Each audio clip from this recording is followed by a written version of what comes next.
Hello, Amoria. Hope you're doing well. My issue is my ESL shyness gets much worse when I'm in US or Canada. Since I heard you're living in Korea, I thought our situation seemed reversed, making you the perfect for some Amoria advice. Offkai Expo was fantastic, and meeting you at the Kawa booth was great too. I had no trouble understanding clear speech during panels, but casual conversations while waiting in lines were tough. People often spoke quickly or skipped certain pronunciations, making it hard for me to follow. I am constantly saying sorry or pardon, and eventually started wearing earphones to avoid feeling awkward. Have you experienced anything similar? Do you have tips or mental strategies, like translating between English or Korean internally to handle this? Nagi Lurker. Okay. So, I have like a lot to say about this. First, Nagi, I don't know if your ESL is like, I don't know if your pronunciation is really good, so people think you're like, more fluent in English than you are. Or maybe if you have like an accent. So like people might think that you're not as good in English as you are. If you do have an accent,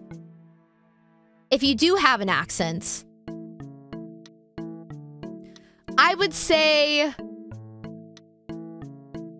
that's a little bit on them. I would say, you know, not to completely blame the other people, but that's kind of like a pet peeve I do have with other people. Like, I've been to like certain like language exchange like groups to try and like socialize and stuff. And when I met with like and that's where I met like my Korean Amori friends. And one of them expressed like that it was like really easy to talk to me in English because, when I talk in English to them, I talk in English like this. I talk very slow and I pronounce my words, so it's very easy for people to understand. But at those events, when other people talk in English, they just like, talk regularly. They just talk regularly and talk like, at a normal pace, which is sometimes really fast. And they aren't very accommodating to people who don't speak English very well, which I think is like kind of rude. So I'm not saying like, everyone needs to be 100% accommodating to everyone they're talking to. But I do think it is kind of disappointing when people are talking to people who clearly are not fluent and like don't accommodate to them. Because I know like my Korean Amori friends were like, oh yeah, like I felt like really it was really hard to understand people, so I felt like really frustrated and like really sad and like kind of like stupid. And I was like, oh no, that's not your fault. Like, like obviously it's like a language exchange event, so they should be like, more accommodating to you and stuff like that. So, not saying everyone needs to be 100% accommodating, but, I wish, like, people would, kind of make an effort more towards whoever they're talking to. So, yeah, I'm sorry that, you didn't have the easiest time talking with other people. Because, when I'm talking to someone who I know isn't 100% fluent in English, I obviously accommodate to them. But yeah, so, but yeah. Regarding that, if I'm like in Korea and like people are talking really fast in Korean and I don't understand, obviously, not obviously, what was the word I was looking for? Oh, honestly, my tactic is just smile and then it's just like, it's just smile and pretend I know what's going on and hope they're not asking me a question. And if they do ask a question, I ask them to repeat it. That's when I'll be like, oh, I suddenly didn't understand that part. When you ask me a question that suddenly needs a response. I suddenly did not understand that part. My tactic is to smile, it's to nod and fake it until I make it.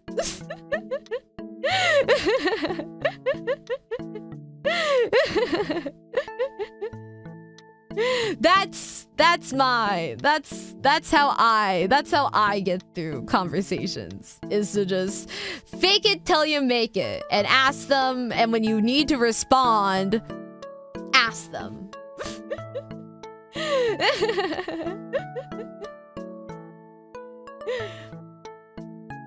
But, and I do feel bad.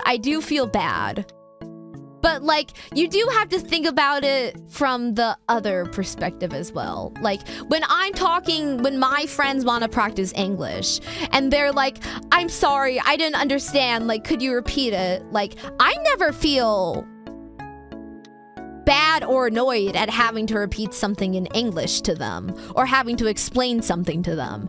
I never feel bad.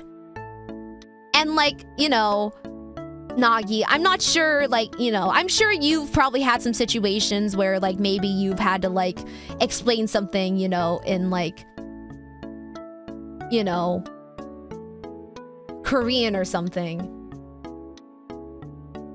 Maybe, probably, maybe. And you've had to repeat it or something. And I doubt that you felt frustrated or annoyed or been like, oh, I said this or da-da-da-da. You probably felt like, oh, no, like, you know, like, you probably felt like, oh, like, this person's, like, you know, like, trying their best in, you know, like, a language they're not fluent in. You know, I'm like, oh, like, you know, it's kind of cute they're trying their best. You know, I want to help them out. So you also have to be very kind to yourself. You're toughest on yourself. You're your own biggest enemy. When I'm talking to someone who's not good in English, I've never felt frustrated. Like, not once. Never. And all the times, I can never think of a single situation where I felt frustrated talking to someone not fluent in English. Like, ever.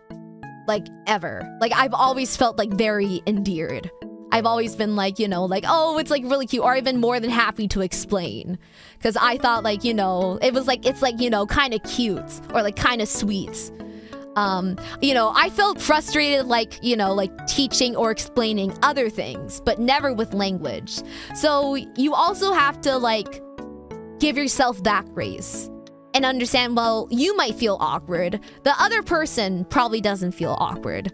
And also with English, it might be rare for them to, like, have the opportunity to, like, talk to someone who is English second language or who isn't fluent in English. So they probably don't have that chance. And it's kind of cool, honestly. It's kind of cool getting to explain things in English. So, like, honestly, it's kind of cool. Like, honestly, getting to explain things in English, especially after having been, like, I'm the stupid, like, Korean, not good at Korean girl. I'm the stupid, like, 한국어 잘 못 사람. Getting to explain things in English is kind of cool. I kind of feel, like, smart. So, like, you know, don't feel too awkward and don't feel too bad about it. Because, like, it kind of feels cool being able to help someone who's ESL.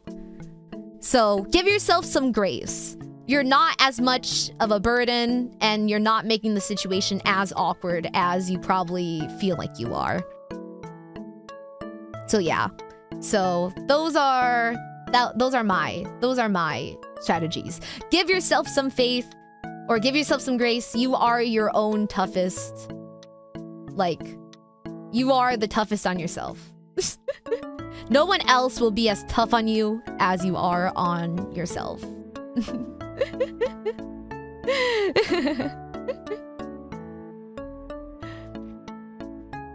But yeah, I will say what does help me in, like, what has helped me a lot with feeling more comfortable in learning a second language has been talking to Amorons, or has been talking to just friends. It has been doing it in a situation where I feel safe at messing up. Like, if I mess up in front of Amorons, it's fine. If I mess up in front of my Amori friends, it's fine. Versus where it's like strangers or people in public, you know, like at like a bank or something, where it's like, oh god, I just like fucked up that sentence. It is more awkward. So, you know, practicing with friends and stuff, or in a place where you feel safe and you feel like, okay, well, if I have to ask them to like repeat or like have to Google something, you know, it's like fucking whatever. Like, I don't give a shit. You know, practicing in a space where you feel completely comfortable is, you know, the best. So that's what I would say. So I hope any of this helped, Nagi. I hope any of this helped. I wish you the best. Fighting. Fighting. Fighting, Nagi. Fighting.